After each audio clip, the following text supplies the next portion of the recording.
I didn't have a single employee working under me until I'd been on the job for more than 8 years. And celebrating isn't really the right word either. It's not that I disliked my job, which was to enlist corporate sponsors to fund our industry research reports. I was pretty great at sales. My little 2-person division was earning the company upward of $2 million a year. What I was having trouble with were the people, namely Jack, who could not understand why a long-time editor might not want to be given a new role. I had never been quite so forthcoming with Jack before, mind you. I just figured he might want to know that one of his most senior employees was unhappy and, at that point, I had nothing to lose by being honest. Unfortunately, Jack did not appreciate my honesty. In fact, he was pissed. "She's an entrepreneur, Raegan," he said, his voice rising. "She knows where we're taking the company. She understands."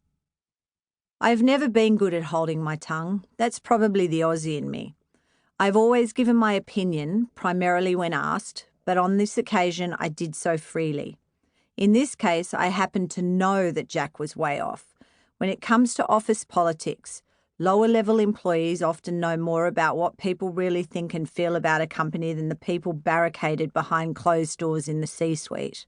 And as a lower-level employee at the time, I happened to know that Jill was evaluating her options. Clearly she was not thrilled. But Jack refused to listen.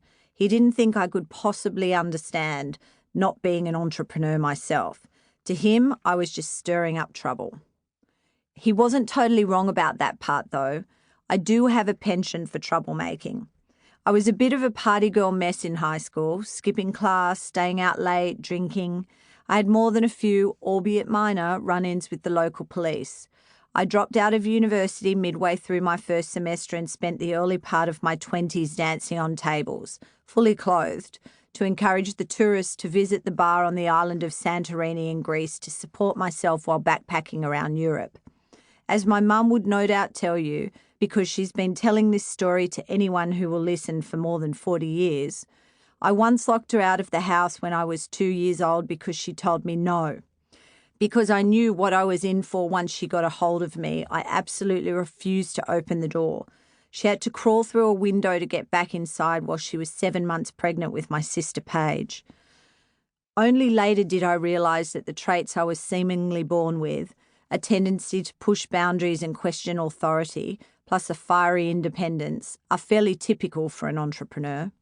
After running out of money from gallivanting around Europe, I came home to Sydney and went into sales, working for a professional hair care brand, then at pharmaceutical giants SmithKline Beecham and Pfizer. At every job I was the top salesperson, but despite my track record, I was held back, especially at The Economist. I was repeatedly passed over for promotions and constantly told to stay in my box, to focus on what I was good at.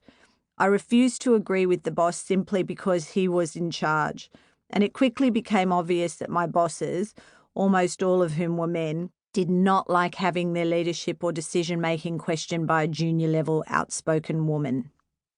I started to dream about what my company might one day look like, all the things I'd do differently, all the ways I'd value and listen to my employees regardless of their position in the company, how much fun it would be to throw the hierarchical nonsense and bureaucratic bullshit right out the window. I didn't think of myself as an entrepreneur, but I knew that I wanted to do something on my own. Open a coffee shop maybe, or a restaurant. The venture itself didn't much matter. I didn't get joy out of going to work for someone else, and I was drawn to the freedom I'd have doing my own thing. Part of me wanted to stick it to all those bosses who didn't think I had it in me, and another part was waiting to find the nerve to make a go of it on my own. What I wanted most, however, was to prove to myself that I could do it. But I had stayed at these jobs unfulfilled and unchallenged because I had yet to come up with the right idea that I felt had real substance and a bloody great chance of being a successful business. And it was really thanks to Jack that I realised, even though I had a lot of pressure at work and at home, having started a family, that I needed to take a risk, to not only dream but also go for it, to make the leap and not hold myself back.